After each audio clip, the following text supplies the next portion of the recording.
My dear viewers, I greet you all with respect. God willing, we will be conducting the 39th talk of this awakening series. In this talk, I will be questioning ourselves entirely. What shall we call this? Call it self-control, call it self-reckoning. Like that. This time I will be talking about those. The reason for this is quite simple. One of our dear brothers, Mr. Gökhan Tekin, decided to engage with the current technological trend, artificial intelligence, by posing a very direct question. He asked the system, why do people hate Islam, seeking to understand the underlying reasons behind such sentiments? He asked. More or less, they provided him with 20 or 30 reasons for it. It turns out that, upon closer inspection, roughly half of these 20 or 30 reasons actually hold some genuine validity, while the other half are based entirely on deep-seated prejudice or outdated stereotypical expressions. Here I will address those that have some validity, but let me state this beforehand. Who are we? First this. In the 139th verse of the noble Surah Al-Imran, after presenting the necessary commands and directives to the believers, God Almighty speaks directly to us. He says, these commands are an explanation for all of mankind, and a source of guidance and a profound lesson for those who have entered under the protection of God. In other words, if the commands given are followed, that is the path. God shows the path and gives advice, and it is up to people to implement it. And in the continuation, he emphasizes another real point. Do not weaken, do not grieve. And if you are believers, you are the superior ones. Here it is dependent on this condition. In other words, if you are believers, you are the superior ones. Let us pay attention to this statement. 1. If you are believers, you are the superior ones. This is a general command given to all believers. But there is also an individual aspect in the Quran. It doesn't attract much attention, but let me present that to you here as well. It is found in the 68th and 69th verses of Surah Taha.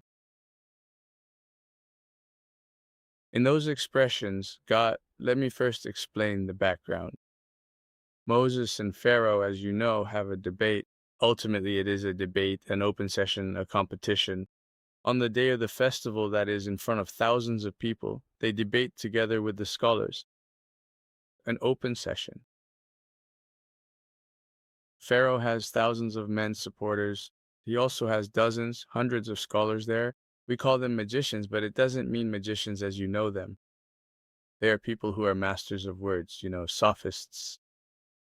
People who would suppress the matter with wordplay. There, God says to Moses individually, do not fear. Undoubtedly, it is clear that you are the one who is superior and stands above the rest. Moses believed because he believed a person of faith stands before the faithless, against hundreds, against thousands. God reveals. Do not forget, do not fear. Undoubtedly, you are the very one who is superior. You are superior. Yes. Put forth the knowledge you possess. Let it swallow up what they have crafted and produced. Undoubtedly, what they have done is merely a deceptive trick. And the one who deceives and manipulates cannot achieve victory or success, no matter where they go. Yes, liars, deceivers, frauds, and sorcerers cannot achieve victory anywhere. But the truth in Moses' hand, put forth what you have, your knowledge. What is it? The Book of Allah. Put forth the revelation of Allah. You will struggle against them, with them. Yes, so tell me, what exactly did we see here? The power of faith. The power of believing in Allah, of trusting in Allah, What was it saying? Do not weaken, do not grieve. And if you are believers, you are the superior ones. If you are believers. I mean, it doesn't mean Muslims or believers are the superior ones. It means those who believe are the superior ones. Moses also believed. Do not fear, he says, you are the superior one. Well, now we have looked at the world. Yes, let's take a look. What will we see of the Muslims? We will see their oppression. We will see their being pushed aside. We will see their exclusion. And we will see an Islamophobia that has formed all over the world. Did we deserve this? Yes. Let's sit across the table just like our brother here, Mr. Gökhan Tekin, and look at ourselves. Let's take a panoramic look from there at the position of Muslims as countries. Then let's go down to cities. Let's go down further to villages, to towns, and individually, let's observe their positions and take a snapshot of it. What will we be faced with? Now, the picture that emerges is very different. If you were to ask what that is, we will see that most Muslims are not living in our age, not even in the Middle Ages, but are still living in the ancient age and are still there. We are seeing it. We can see this both in their outward appearances, their clothing, attire, turbans, robes, and whatever, their baggy trousers and veils. Those are one thing. But if we look at it in terms of thought, we are going even more primitive. Hanging, beheading, cutting off heads, and so on. Just like, Moses. I mean, what did Moses do? God said, do not fear, you have revelation in your hand. We are not acting based on revelation. Do we not trust the revelation? Or do we not know the revelation? Yes. I mean, unfortunately, 90% of Muslims do not know the Quran that God has revealed to them. They do not know its content. And because they don't know it, they certainly don't make their own behaviors, their social behaviors, consistent with Islam.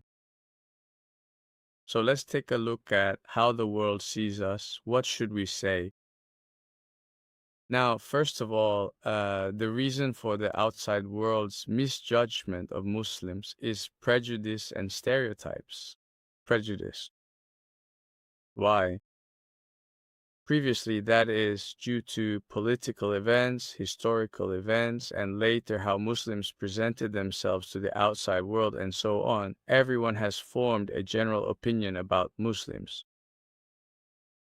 And it hasn't been positive at all in recent times. Now, foreigners have also seized the opportunity here. For example, let me tell you something here. Your humble brother has also made many initiatives in the outside world, including European countries, to introduce the Quran. We sought to introduce Islam and the Quran in their own languages. We placed advertisements in their newspapers. We reached out to professors at their universities. Yes. Television broadcasters in England and the Netherlands, people who make programs there, accused this brother of yours of lying and fraud. This is not Islam. The religion of Islam is not the religion you are describing, they said. They presented the rumors made up by this person or that person as evidence against me. Look, they said such and such a scholar explained it this way, so and so scholar explained it that way.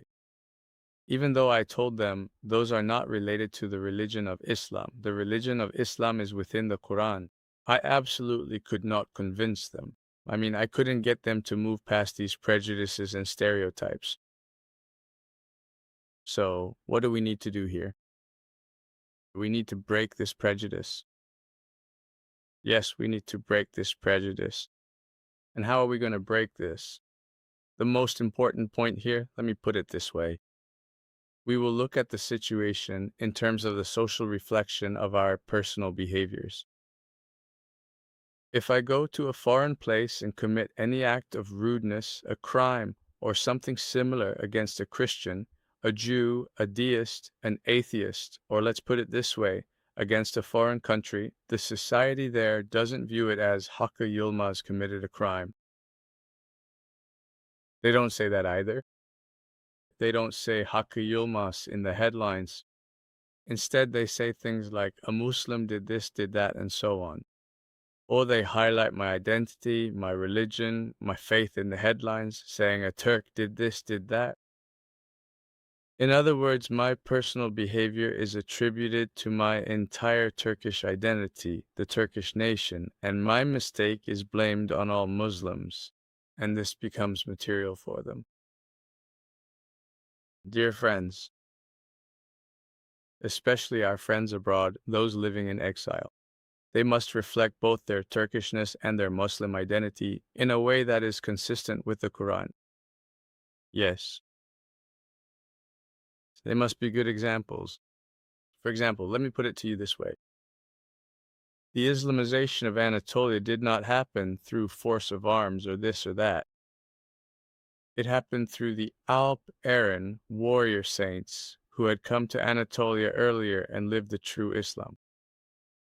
In fact, even more so. For instance, in the event we call Mehmed II tore down the walls and conquered Istanbul, Istanbul had already been conquered from within by the Alp Aran. The people inside were not supporting Byzantium. They were saying, let the Muslim Ottomans come. They were exemplary people. Let's return to those days again.